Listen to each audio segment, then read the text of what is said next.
నమస్కారం. వెల్లా న్యూస్కి స్వాగతం. ముందుగా ముఖ్యాంశాలు. విద్యా వ్యవస్థపై అసెంబ్లీలో చర్చించిన చీఫ్ విప్ జీవి. నిషేధిత ప్లాస్టిక్ సంచులు వాడితే కఠిన చర్యలు తప్పవు.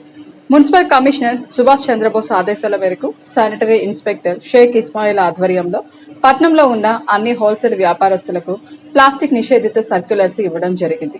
ఇందులో భాగంగా ప్లాస్టిక్ క్యారీ బ్యాగులు, థర్మాకోల్స్, ప్లాస్టిక్ ప్లేట్స్, గ్లాసులు, ప్లాస్టిక్ జెండాలు మొదలైనవి అమ్ముటకు ప్రభుత్వం నిషేధించడం అయింది.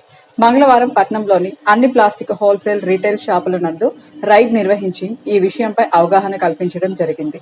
నిషేధించబడిన సింగిల్ యూసేజ్ ప్లాస్టిక్, ఇతర నిషేధిత ప్లాస్టిక్ వస్తువులు అమ్మినా లేదా వినియోగించిన అటువంటి వ్యాపారిపై 5,000 రూపాయల వరకు జరిమానా, చట్టపరమైన చర్యలు తీసుకొనబడునని తెలియజేయడమైనది. మండల కేంద్రమైన ఈపూరు బోటిమీద ప్రసన్నాంజనేయ స్వామి వార్షిక తిరునాళ్ల ఘనంగా జరిగింది. వేకువజాము నుండే భక్తులు అధిక సంఖ్యలో హాజరై పొంగళ్లు పొంగించి తమ మొక్కులను తీర్చుకున్నారు. స్వామివారిని దర్శించుకుని తీర్థ ప్రసాదాలు స్వీకరించారు. గ్రామ ప్రజలు, స్వచ్ఛంద సంస్థలు, ఆలయ కమిటీ సభ్యులు తిరునాళ్లకు వచ్చే భక్తులకు మంచినీరు, మజ్జిగ, పులిహోర, భోజనాలను ఏర్పాటు చేశారు. ప్రజలు సాంస్కృతిక కార్యక్రమాలు, భారీ విద్యుత్ ప్రభలను ఏర్పాటు చేశారు. తిరునాళ్లలో ఎటువంటి అవాంఛనీయమైన సంఘటనలు జరగకుండా పోలీసు వారు పటిష్టమైన బందోబస్తు ఏర్పాటు చేశారు.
మండలంలోని ఏనుగుపాలెం గ్రామానికి చెందిన గుడిపూడి గోవింద్ ఓ ప్రైవేట్ కాలేజీలో పనిచేస్తూ 2 తెలుగు రాష్ట్రాలలో సత్య హరిశ్చంద్ర చింతామణి పౌరాణిక పద్య నాటకాల నందు మంచి గుర్తింపు పేరు ప్రతిష్టలు సంపాదించడం ఎంతో అభినందనీయంగా ఉందని పట్టణానికి చెందిన పలువురు అభినందనలు వ్యక్తం చేశారు. తెలంగాణ రాష్ట్ర ప్రభుత్వం ఈ రోజు హైదరాబాద్లోని రవీంద్ర భారతి నందు నిర్వహించిన కార్యక్రమం తెలంగాణ భాష సాంస్కృతిక శాఖ జీసీఎస్ వల్లూరి ఫౌండేషన్ సౌజన్యంతో 2025 గాను ఫౌండేషన్ అధ్యక్షులు డాక్టర్ విఆర్ శ్రీనివాసరాజు, మహిళా కోఆపరేటర్ చైర్పర్సన్ బండారు శోభారాణి చేతుల మీదుగా దుశ్శాల్వ పూలమాలలతో ఘనంగా సత్కరించి నేషనల్ బంగారు నంది అవార్డును గోవింద్కు అందజేశారు. ఈ సందర్భంగా అవార్డు పొందిన గోవింద్ మాట్లాడుతూ, ఈ నంది పురస్కారం అందుకోవడం నా పూర్వజన్మ సుకృతమని, నా మీద నమ్మకంతో అందించిన ఈ పురస్కారానికి గౌరవం తగ్గకుండా నడుచుకుంటానని ఆయన అన్నారు. నర్సరావుపేటలోని పల్నాడు జిల్లా కలెక్టర్ ఆఫీస్ నందు కలెక్టర్ కి ఆర్ఎస్ఎస్ విశ్వ హిందూ పరిషత్ బీజేపీ తరపున ర్యాలీ నిర్వహించారు. అన్నమయ్య జిల్లా రాయచోడులో వీరభద్రస్వామి ఊరేగింపుపై అల్లరి మూకల హిందువులపై జరిగిన దాడుల గురించి ఈ రోజు పల్నాడు జిల్లా కలెక్టర్ ఆఫీసులో కలెక్టర్ బీజేపీ పల్నాడు జిల్లా అధ్యక్షులు ఏలూరి శశికుమార్, విశ్వ హిందూ పరిషత్ పల్నాడు జిల్లా అధ్యక్షులు భాగవతుల రవికుమార్, బీజేపీ మహిళా మెర్చా జిల్లా అధ్యక్షురాలు, బీజేపీ సీనియర్ నాయకుడు, మాజీ మార్కెట్ కమిటీ చైర్మన్ కట్ట సుబ్బారావు తదితరులు పాల్గొని వినతి పత్రం అందజేశారు. హిందువుల యొక్క ఐక్యతను కాపాడాలని కోరుకుంటూ వినుకొండ నుండి విశ్వ హిందూ పరిషత్ నాయకులు, కార్యకర్తలు, ఆర్ఎస్ఎస్ కార్యకర్తలు, బీజేపీ కార్యకర్తలు, నాయకులు నర్సరావుపేట పార్కు దగ్గర భారీ బహిరంగ సభ ఏర్పాటు చేసి అక్కడ నుండి ర్యాలీగా కలెక్టర్ ఆఫీస్ వరకు పాల్గొని నినాదాలు చేశారు. రాష్ట్ర వ్యాప్తంగా మున్సిపల్ కార్మికులు ఎదుర్కొంటున్నటువంటి సమస్యలను పరిష్కరించాలని, విజయవాడ కళామందిర్ సెంటర్లో జరుగుతున్న ధర్నాలు జయప్రదం చేయాలని వినుకొండ మున్సిపాలిటీలో పనిచేస్తున్నటువంటి శానిటేషన్ వర్కర్స్, ఇంజనీరింగ్ వర్కర్స్ అధిక సంఖ్యలో విజయవాడకు తరలి వెళ్లడం జరిగింది. ఈ సందర్భంగా ఏఐటియుసి నాయకులు బూదాల శ్రీనివాసరావు మాట్లాడుతూ, మున్సిపల్ కార్మికులకు సమాన పనికి సమాన వేతనం ఇవ్వాలని, మున్సిపల్ కార్మికులను పర్మనెంట్ చేయాలని, జరుగుతున్నటువంటి పోరాటానికి కార్మికులందరూ అధిక సంఖ్యలో పాల్గొని జయప్రదం చేయాలని పిలుపునివ్వడం జరిగింది.